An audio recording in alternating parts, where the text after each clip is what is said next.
Hi everyone, and welcome back to my podcast.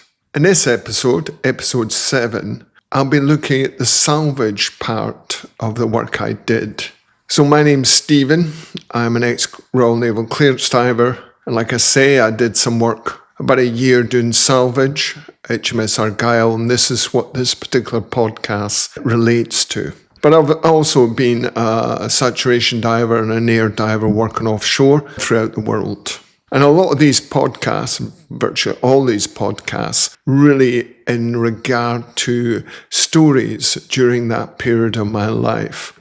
Like I say, some are funny, some are quite sad, and some are actually frightening. So I hope you enjoy this particular episode. Like I say, it's episode 7. And it covers that period when I've left the Navy and I've offered a job to help salvage HMS Argyll, which sits off Bell Rock Lighthouse. So you guys relax, sit back, and hopefully you'll enjoy this little story. It really starts, like I say, I was offered a job to work for Kilburn Salvage Company. It was owned by Alec Crawford, who had a farm in Galdry, Balmerino near Galdry, in Fife in Scotland. There was Alec and a guy called Charlie Butterworth. I think it was Alec's cousin. They were both working to build or to put a crane onto a barge. They had purchased this barge as an old, I think it was a US Navy sort of barge. It wasn't particularly big, 30, 40 foot long, had quite a deep hold in it. And what they had done, which was pretty bright. I mean, Alec was a very bright man. He had worked, salvaged the Oceanic, the other Titanic, up in Fulla in Shetland. There's many books about this and certainly worth reading, that's for sure. Like I say, he's a pretty bright man, incredibly hard worker as well. Really, really hard worker, both him and Charlie. When I joined them, obviously, they were working on the farm. They had the crane there that they were going to use to basically lift armour plate off the Argyll. They had bought this old barge, which was down in Tayport, and we were fitting this old crane onto the barge itself. Now, the barge, to accommodate lifting armour plate, inside, we put a big massive pontoon on the side, and I'll put up a photograph of it. It's actually sunk now. It's sitting just off Galdry in the River Tay. It always reminds me of Boyle's Law, how they calculated that weight lift with adding this buoy on the side to compensate for the weight, to be able to lift the weight up and into the hold. And there's a very frightening story about that I'll say later on. I presume they calculated that size of the buoy that would enable them to lift. And I always remember Boyle's Law: if an object is wholly or partially immersed in a liquid, the upthrust it receives is equal to the weight of the water displaced. This is Navy training. So I'm sure they did that calculation. And just the fact that they may be able to connect this old crane, real old levers and everything, crane on the side with a little protection for the crane driver. Now, Charlie was the crane driver. He did he wasn't a diver. So there was Alec and I that were the divers. We spent that sort of winter, a part of that winter when I left the Navy, just really trying to sort out the crane. Alec also had a trawler called Valorous, and it had a decent hold as well. But it could never have taken armour plate, that's for sure. Now, the idea was that we would put this crane onto the barge, right at the back of the barge, with a massive floating buoy on the side, enabled us to pull up roughly about 12 tonne of steel, armour plate steel, and put it in the hull. Roughly about 4 sheets a day, I think we were able to take. But part of that barge had no engine, so it had to be towed out and moored at the site. So it was really quite difficult to do. Alec was a very good skipper as well. So he skippered, him and Charlie really skippered the trawler. And when we got out there, we would secure the trawler or tie the trawler up. And then we would bring the barge alongside for us to start, once we had separated or blown the backing plate on the armoured plate. An armoured plate, you generally have, the plate, then you have wood, and then you have the armour. So this plate's normally on the outside. So you have massive sheets of like teak or whatever, all covered in red lead paint. And it's really about separating. The sheets themselves are nice and neat, the armour plate sheets. And the range from there, some of the deck was about 70 inches, I think, at some point. But what was left for us really was a lot of 5-inch plate.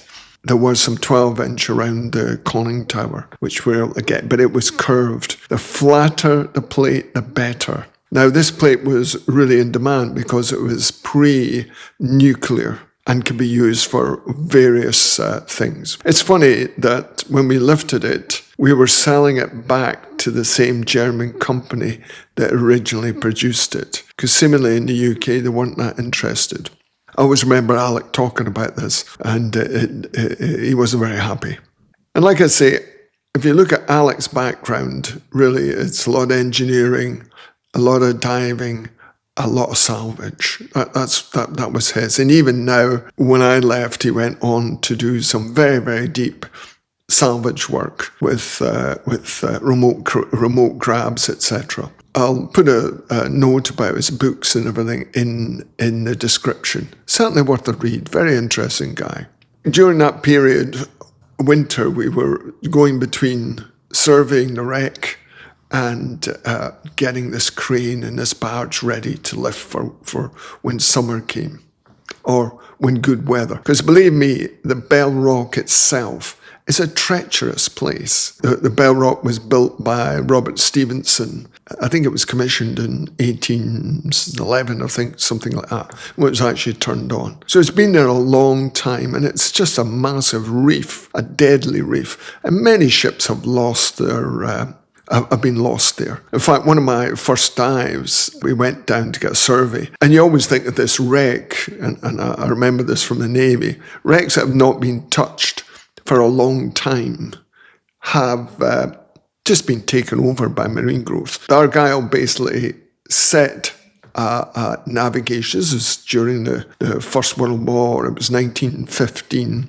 She set a bearing on the rock itself. It was a navigation error. It ran straight into the rock.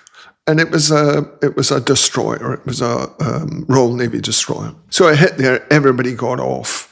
And it had been salvaged over many years, So when you got there, at low tide, and it ranged between sort of, depending on, it hit the wreck, and you could be up to 55, 60 feet at deep water, high tide, down to about 10 or 15 feet. But I always remember at low tide when I got there, it was, you could see one of the gun barrels. It was really the only gun barrel that was left was poking out the water at low tide.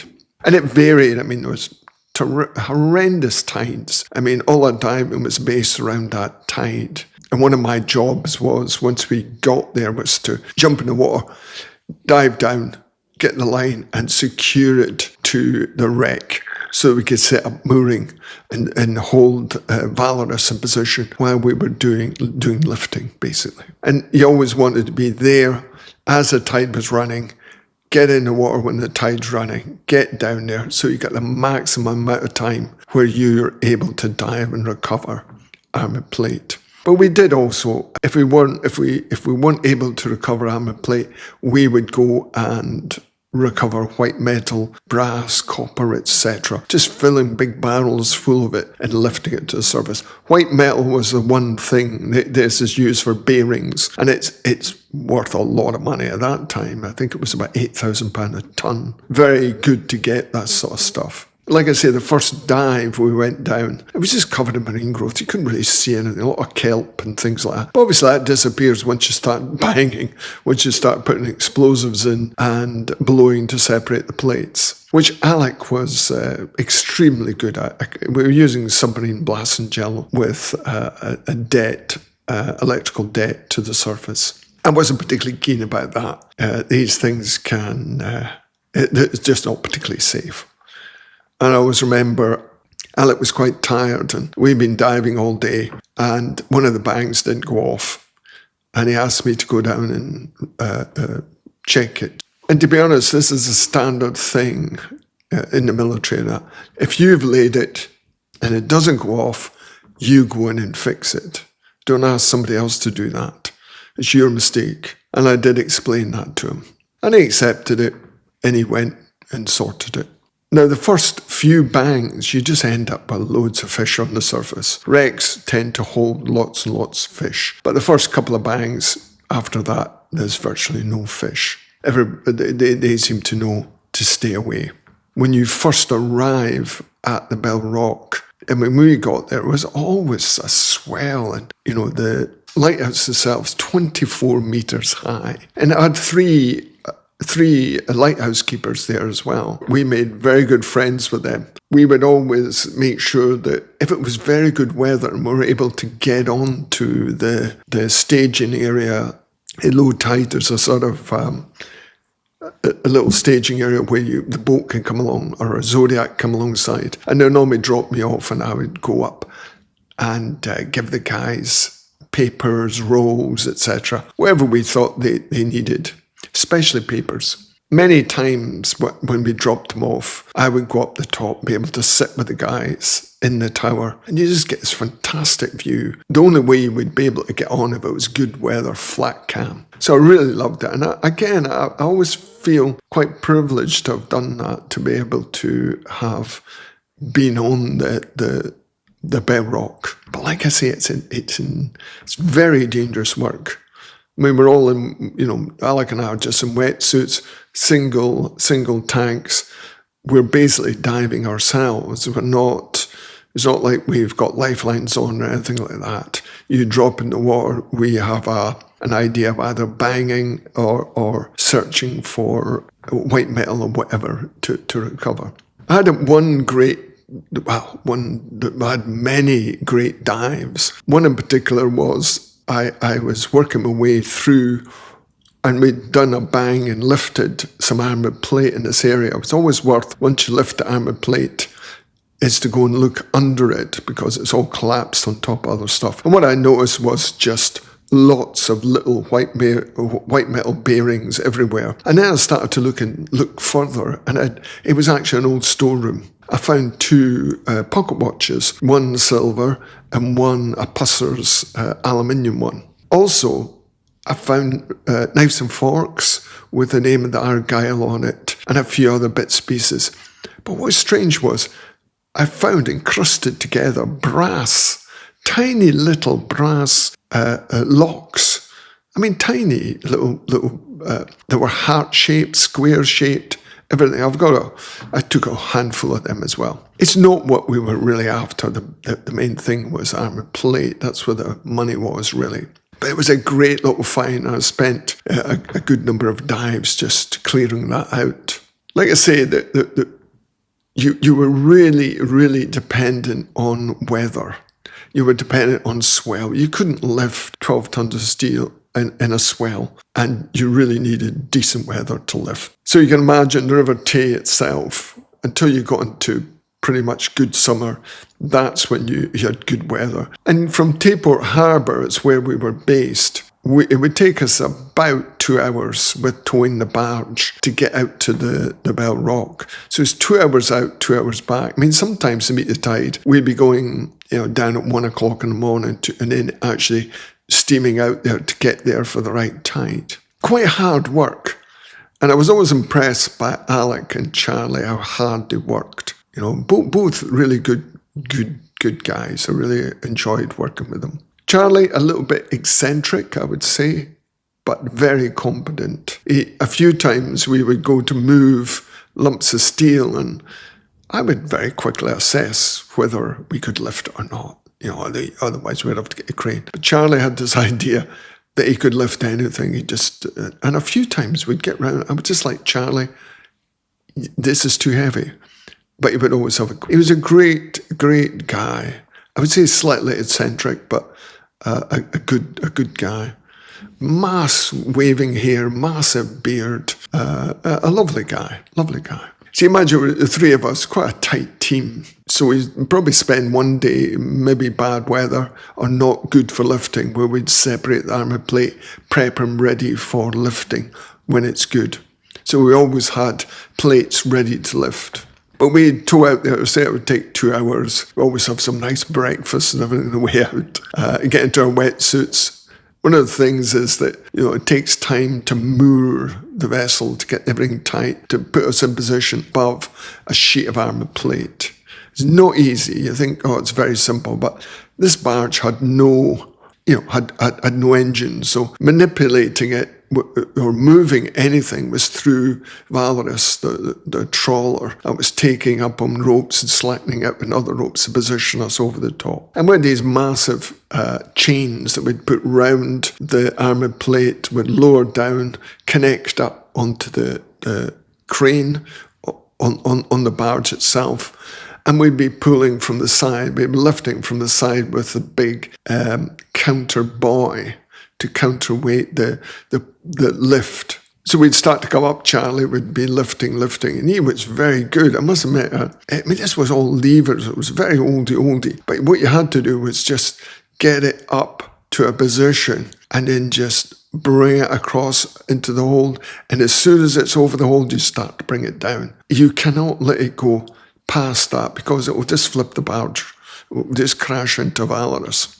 So it's very delicate work and I had to be pretty calm. And this is a story I mentioned at the beginning. We started to lift. I was actually on Valorous. We would stay well out of the way when this was happening. So there's Charlie. He's lifting it up. He starts to bring it across. A little swell just hits us and this 12-ton sheet swings. Now, it's just about to flip this thing over. It wouldn't be very good at all. But Charlie did a great thing. As it went over, he slipped it on the other side. The whole barge was tilting, and he just let it go on the other side. So he just took off the brake. It just went off. 50-odd feet or whatever. The only problem was that the cable was... came out very, very hard. What you have is a cast iron drum with a cable on it, and that went to the end of the drum and exploded. Cast iron everywhere. Charlie was in a cab right next to it. How he wasn't hurt, I have no idea. It was like a bang, and there was just bits of everything everywhere. That was the diving done for that day, but he was a very lucky man. But I tell you what, he did save it though. Charlie did. Very good. And it took a while for us to get a new drum fitted and ready to go back out again. The barrel itself of the only gun that was left, Alec actually blew it, which was not a great thing to do. From experience in the Navy is that the guns are wound with wire. As a shell comes out, it has to expand with all this gas. You can't have a rigid barrel. So you have to have this expansion inside, and that's done by wire, just bound wire inside with casing and outside. But so if you blow it, you get the barrel, but you also get spewing out of this is this wire. And when we blew it and we went back, it was just wire everywhere. A bit of a bloody nightmare.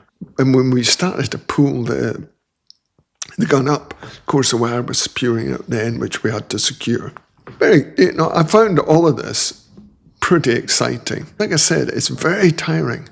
You're very cold. In fact, I had contacts in Rosyth and asked Alec, I said, look, why don't we use dry suits? We can stay in the water longer, it'll be a lot more comfortable. And I got dry suits and undersuits.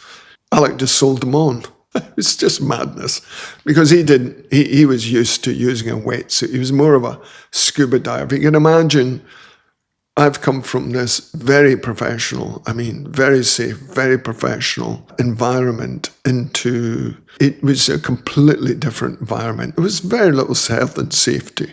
When we get the Armour plate, maybe 2 or 3 sheets, and it would then take another 2 to 3 hours sometimes to get back, depending on weather, etc. We'd get into Tayport Harbour, and then we would use another crane to bring them onto the jetty at high tide. When they were on the jetty, if it was bad weather, then my job and Charlie's job would be to burn off the bolts. So you had backing plate, we had you had the Armour plate with stumps, and what was put on top of these stumps, or in between these stumps were to take bolts, basically massive bolts. And in between there was about 6-7 inches, sometimes 8 inches of wood, just encased in red lead. And then on top of that would be the backing plate with these bolts stick through them, and then there would be a massive bolt on top.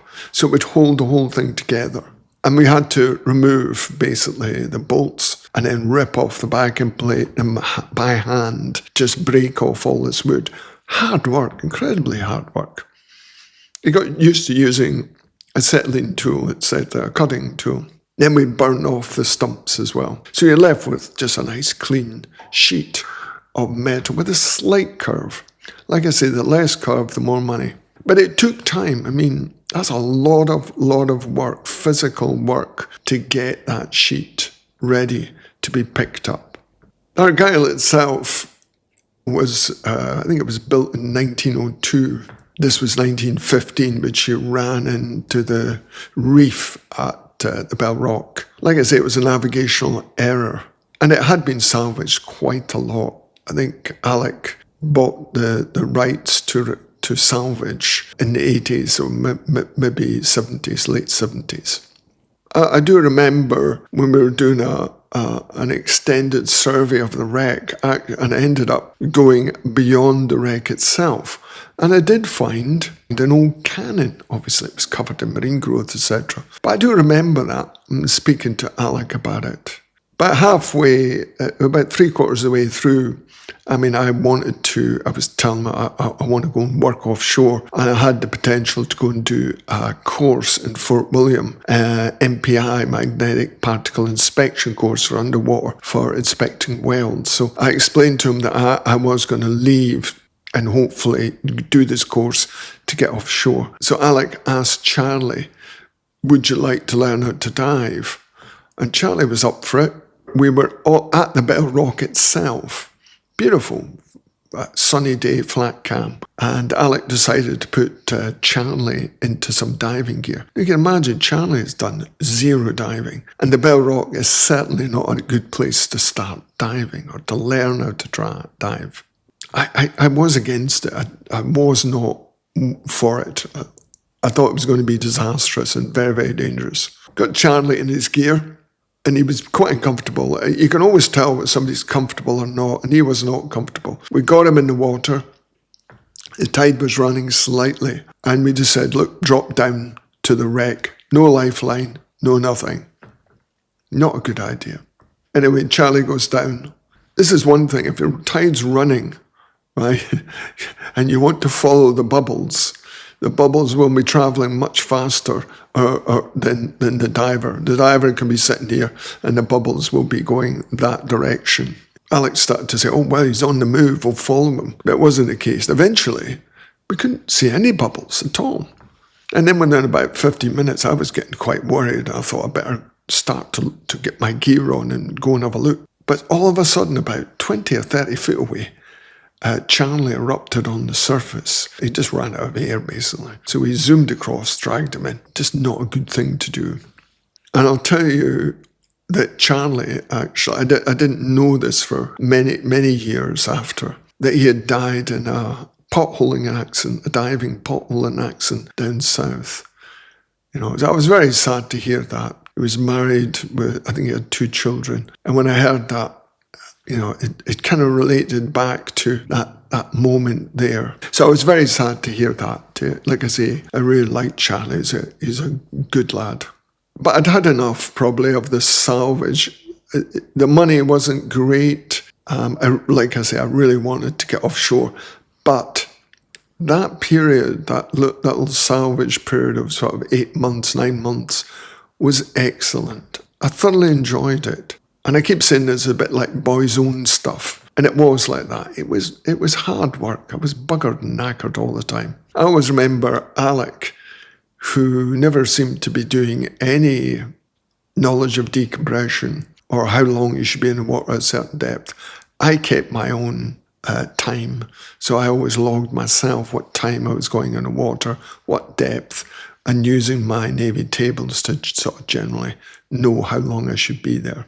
Like I say, 50 feet was far and few between. Most of the time we would be in that sort of 40 to 15 feet. So generally we shouldn't need too much decompression. But I always remember Alec a few times we'd be steaming back to Tayport and he would just be asleep, fast asleep, out for the count. Because what I forgot was that he was running a farm at the same time, him and his wife Moya. And she was a lovely lady, lovely. And she actually has a book out about the Salvage. And she's always been with Alec during during his Salvage career. Like I say, I'll put a link into her book as well. Very interesting.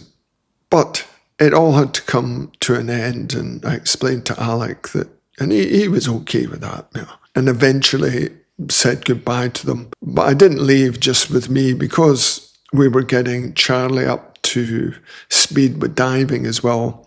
A friend of mine, Mark, introduced him to Alec and Charlie. And Mark was just about to go to do his Marines test, Royal Marines test.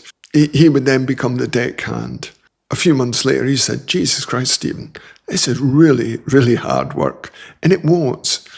You know, it was long days. You're in the water quite a lot. But for me, I was kind of quite used to that coming directly from the Navy. But I think if you're not used to it, you'd find it pretty tough. But I was glad to move from there to do my course at Fort William. And eventually I get I meet two guys on the course, and they're bell divers in the North Sea for IUC, International Underwater Contractors. Probably don't exist now. They were, I think, a New York company. I got on great with them. They really liked me, I liked them, and they gave me my first opportunity to work offshore. And that will be the next episode. I really hope you enjoyed this, my little period of salvage diving. I had done some salvage diving in the Navy, but this was fairly interesting and quite unique. And I always say I was always very privileged to have been on the Bell Rock and been diving round about it. There are many people who have done dives round it, but when you're there most days, you get to know the people on the Bell Rock itself. I really, really hope you enjoyed it, and I really appreciate you guys listening. You all take care. All the best.